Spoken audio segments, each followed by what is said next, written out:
take a look at the other mainstream sports in the United States, particularly baseball, football, basketball, you see a lot more African Americans and black players in those sports than you do in the NHL. Why do you think that is?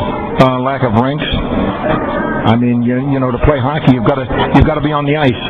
I mean, in this area here, you can take a football and toss a football, or kick a soccer ball, or throw a baseball, or whatever.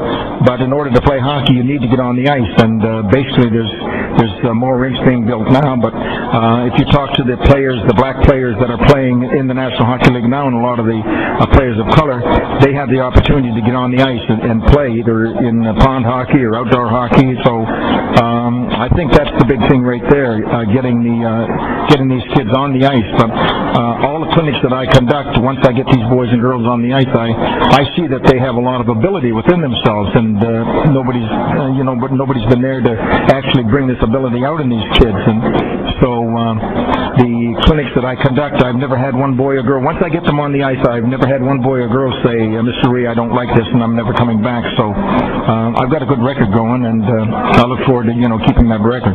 You take a look at a place like Minneapolis, in the inner city particularly, used to be 10, 11 schools that all had very good hockey programs.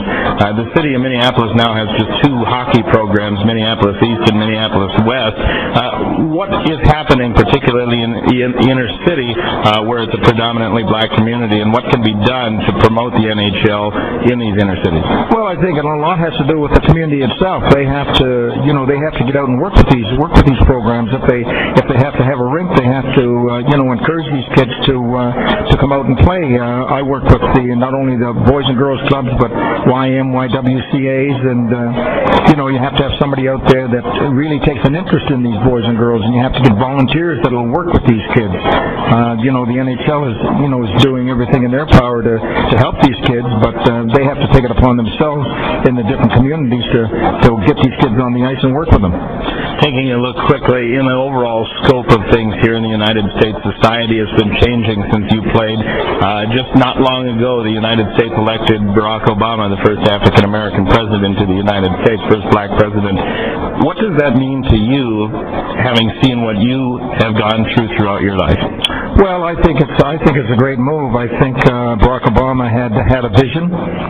He had set goals for himself and dreams, and he stayed focused on what he wanted to do, and he worked towards those goals, and he just had a lot of confidence within himself. And I think it's good for the country. I think there's going to be a lot of changes made, and I think it's going to be better. And a lot of people that had voted for him think that there's going to be big changes made, and I myself think it's just great. I'm glad that I'm in a position to give back to the community and give back to the sport what the sport has given me, and to be doing the work and having the President-elect Barack Obama in office and being sworn in on January 20th. Getting back to diversity, final thoughts. As you take a look tonight, you're all over the country. You said you travel about 15 days out of every month. What can people do listening here tonight do to help to promote the diversity program?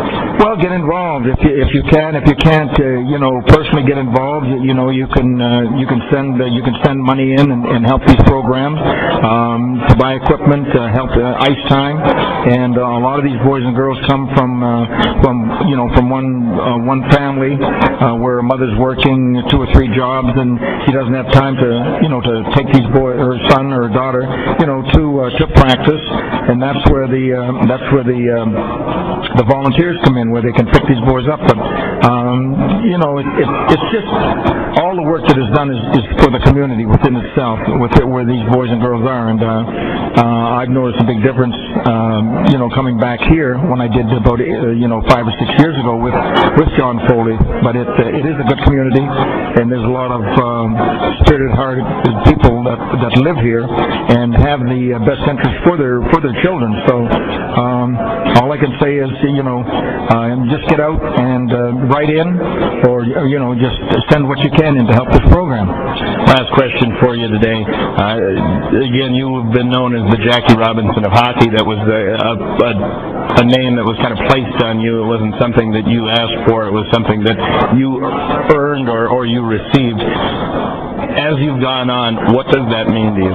Well, it was the media that gave me the name the Jackie Robinson of hockey. I never called myself the Jackie Robinson of hockey. When I left the Bruins in 1958 after playing 2 games, and then I was recalled back up in 1961, the media said, "Oh, there's Willie O'Ree. He's back with the Bruins. He's the Jackie Robinson of hockey," and it's just stuck with me over the years. I'm very happy and very honored to be in the same category as Mr. Robinson when he played baseball, and I had the pleasure of meeting Jackie Robinson on 2 occasions. One in 1949 at Ebbets Field, and in 1962 when I was playing in Los Angeles with the Los Angeles State. He was the keynote speaker at the NAACP luncheon.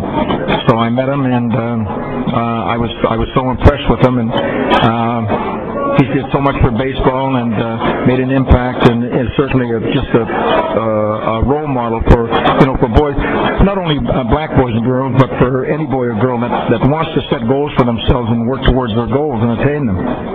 All right, Willie O'Ree, the first black hockey player in the NHL. Thank you very much for coming on with us today. Oh, it's my pleasure. Thank you. All right, Nick Walsh here with Willie O'Ree here at the International Market Square as part of the DinoMights program. Back here with more in just a moment.